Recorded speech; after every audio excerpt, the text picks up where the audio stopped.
क्या हाल है? ठीक है, उम्मीद करता हूँ आप लोग ठीक होंगे, खुश होंगे अपने घर में। ठीक है, अच्छा जी, आज मैं बनाने लगा हूँ चना मसाला। ठीक है, काले चने जो होते हैं ना, उसके लिए ये मैंने लहसुन, ठीक है, हरी मिर्च, प्याज और अदरक छील के रख लिए वाश करके, और ये चने हैं। ठीक है, ये जो है ना, पानी पकना स्टार्ट हो गया। ठीक है, इसके अंदर अब मैं चने डाल दूँगा। ये तकरीबन आधा किलो हैं चने, हाफ़ के जी। ठीक है, इस मसाले को अब हम ग्राइंड कर लेते हैं, तो फिर आप उसका शेयर करते हैं। अच्छा जी, ये चनों का पानी जो उबलना स्टार्ट हो गया, ठीक है, बॉईल होना स्टार्ट हो गया। इसके अंदर मैंने चने डाल दिए थे। ठीक है, और ये है जी अदरक लहसुन का पेस्ट जो मैंने आपको दिखाया था। ठीक है, ये अब इसके अंदर डाल देंगे हम। चलें जी, बाकी जो चीज़ें मैं इसके अंदर डालूंगा वो आपके साथ शेयर करता हूँ। अच्छा जी, यहाँ पे हमारे चने का जो पानी था ना, वो बॉईल होना स्टार्ट हो गया था। फिर मैंने इसके अंदर अदरक, लहसुन, ठीक है, प्याज, हरी मिर्च का जो पेस्ट बनाया था वो मैंने शामिल कर दिया। अब इसके अंदर मैं डालूँगा ये काला नमक है, सौंफ, ज़ीरा, ठीक है, हल्दी, और ये कलौंजी, रेड चिली, ठीक है, लाल मिर्च, ठीक है, पीसी हुई, नमक, मोटी इलायची, और ये दालचीनी के 3-4 टुकड़े हैं। ठीक है, ये जो गरम मसाला होता है ना साबित, ये सेहत के लिए हमारे लिए बहुत ठीक होता है, ख़ासतौर पे ये मोटी इलायची और दालचीनी और ये हल्दी। ठीक है, ये लाजमी इस्तेमाल किया करें। कोई भी शोरबे वाली या मसाला बनाते हैं ना हंडी का, तो उसके अंदर डाला करें, बहुत ही टेस्टी लगता है। ये अब इसके अंदर हम ऐड कर देते हैं। अच्छा जी, ये हमने डाल दिए। ठीक है, तो अब हम इसको प्रेशर बंद कर देंगे। ठीक है, तकरीबन 15 मिनट के लिए, जब तक चने अच्छे तरीके से गल नहीं जाते।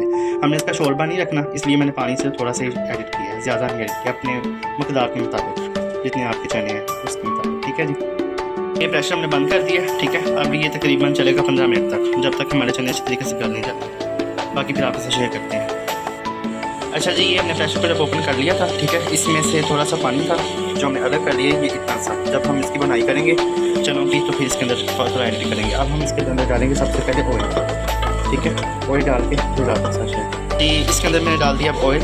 तो ये अच्छे तरीके से हम इसमें ना इसकी बुनाई कर लेंगे। पहले ये थोड़ा सा जब पानी खुशक हो जाएगा ना, फिर इसके अंदर डालेंगे थोड़ी सी मकदार में दही। ठीक है, 2 स्पून से। अभी फ़िलहाल इसको ऐसे भून लेंगे। थोड़ी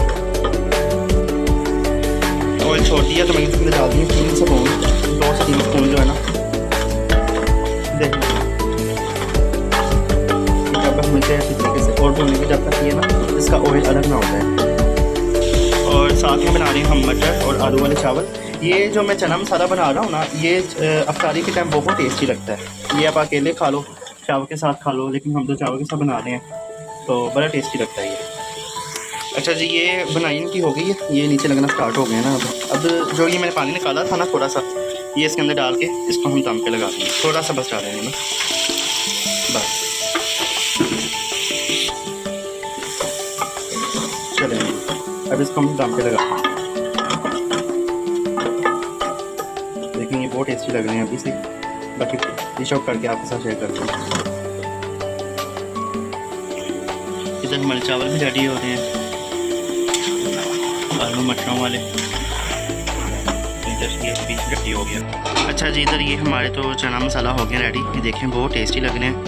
आप भी ज़रूर ट्राई कीजिएगा। ठीक है, बहुत टेस्टी लगते हैं इफ्तारी के टाइम, बहुत ज़्यादा। इसके लुक चेक करें, बहुत टेस्टी लग रहे हैं। आप इनको चावलों के साथ, ठीक है, परांठे के साथ बहुत टेस्टी लगते हैं ये, वैसे भी बहुत टेस्टी लगते हैं। ठीक है जी, तो अगर वीडियो अच्छी लगे तो लाइक ज़रूर कीजिएगा और मेरे चैनल को सब्सक्राइब लाजमी कीजिएगा। ठीक है, ताकि मैं और अच्छी वीडियो आपको दूँ। ओके, मेरे चैनल को लाइक ज़रूर कीजिएगा। ठीक है जी, अल्लाह हाफिज़।